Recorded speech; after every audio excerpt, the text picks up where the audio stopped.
Video کے نیچے subscribe کے بٹن پہ کلک کریں، بیل کے آئیکن پہ کلک کیجئے تاکہ ہر نئی ویڈیو کی نوٹیفیکیشن آپ کو مل جائے۔ ویسے تو جو دعائیں وظائف میں بتایا کرتا ہوں اس کی عمومی اجازت ہوتی ہے، اسپیسیفک کسی ایک کو اجازت دینا ضروری، کسی ایک کو دے بھی دی تو آپ جو جتنے بھی لوگ سنتے ہیں تو میری طرف سے سب کو دلی اجازت ہوتی ہے، وہ میرے جو وظائف کر سکتے ہیں۔ اگر وہ سیم ان کا مسئلہ ہے تو بالکل کر سکتے ہیں۔ دیکھو یہ وظائف ہم تو تبھی نفع دیتے ہیں جب اندر کے تصورات جو ہے وہ اللہ کے بارے میں پاکیزہ آپ کر لیں، اللہ کے قرب کی تڑپ پیدا رکھ کے اب وظائف کرو گے تو وظائف کا نور تو تب اترتا ہے۔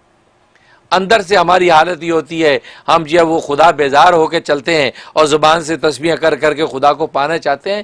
اللہ تو زبان ہی ہمارے قلب کو دیکھتا ہے۔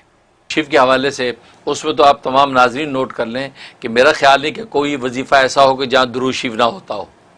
یہ انڈرسٹوڈ بات ہے کہ درود شریف اول آخر ضرور ہوتا ہے۔ عام طور پہ 11 دفعہ درود شریف بتایا جاتا ہے، اگر کبھی نہ بتایا ہو تو آپ درود شریف ضرور شامل کریں۔ اور اگر بعض ایسے وظائف ہوتے جس میں درود شریف نہیں پڑھنا ہوتا تو وہاں تصریح کر دی جاتی ہے کہ اول آخر درود شریف نہیں ہے۔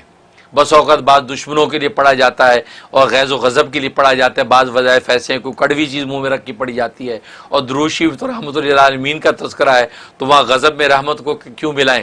اس لیے وہاں جو ہے مشائخ سلسلہ کہتے ہیں درود شریف نہ پڑھیں، یہ غیظ و غضب کے ساتھ جو ہے آپ یہ ورد کریں تاکہ اللہ کا غضب اس دشمن پہ ٹوٹے، تو وہ خاص تو اس کی تصریح کر دیتے ہیں۔ لیکن عام طور پہ اگر میں نہ بتاؤں تو پھر آپ انڈرسٹوڈ سمجھ کے درود شریف لازمی شامل کریں، کیونکہ درود شریف کی برکت سے تو وظیفہ آپ کا قبول ہونا ہے اور اللہ کے یہاں جو شرف قبول نصیب ہوگا، تو درود شریف جو ہے آپ بالکل اس میں پڑھیں۔ الحمدللہ وحدہ والصلاۃ والسلام علی من لا نبی بعدہ، اما بعد۔ آج ہم بات کریں گے اللہ تبارک و تعالیٰ کے اسماء حسنہ میں سے 43ویں نمبر پر، 43rd جی، اور وہ الکریم۔ الکریم۔ الکریم، الکریم کو معنی بہت کرم کرنے والا جی، اور یہ جو ہے اس کے عدد جو ہے 270 ہیں، یعنی عدد کبیر 270 اس کی عدد ہیں، اور یہ نام جو ہے اس کی جو ہے مفرد عدد جو ہے وہ 9 ہے، 9۔ جب بھی اس کا ورد وظیفہ کیا جائے تو ہر 9 دن کے بعد ہو سکتا ہے کہ اللہ تبارک و تعالی اس نام کا اجلال عطا فرما دیں۔ اور قرآن کریم میں یہ نام 3 مرتبہ مختلف جگہ پر دہرایا گیا ہے۔ اور کریم ایک ایسا نام ہے کہ کریم، امام غزالی رحمۃ اللہ علیہ فرماتے ہیں کہ یہ صرف اللہ ہی کی ذات کے ساتھ سجتا ہے۔ اصل میں کریم اللہ ہی کو کہا جا سکتا ہے، ہاں درجہ بدرجہ اللہ کی غیر پر بھی کریم کا اطلاق ہوتا ہے، لیکن حقیقی معنی میں کریم کا مصداق صرف اللہ کی ذات ہے، کیونکہ کریم اس ذات کو کہتے ہیں کہ جو ذات جو بغیر مانگے، بغیر استحقاق کے اور اس انسان کے گمان سے زیادہ عطا کرے، اور پھر عطا کرنے کے بعد خود ہی اس کی تعریف اور توصیف بھی کرے۔ سبحان اللہ۔ ہاں، ایک بندہ اللہ کے راستے میں خوب خرچ کرنے والا ہے تو اللہ اس کی تعریف بھی کرتے ہیں کہ دیکھو اللہ کے راستے میں کتنا خرچ کر رہا ہے، حالانکہ دیا خود ہی ہے۔ تو یہ ہے، تو اس کو کہتے ہیں کریم۔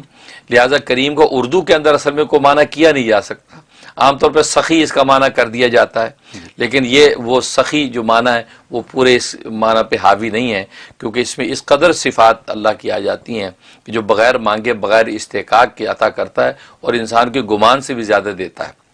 اور جیسے میں نے بتایا کہ دے کے پھر خود ہی تعریف کرتا ہے۔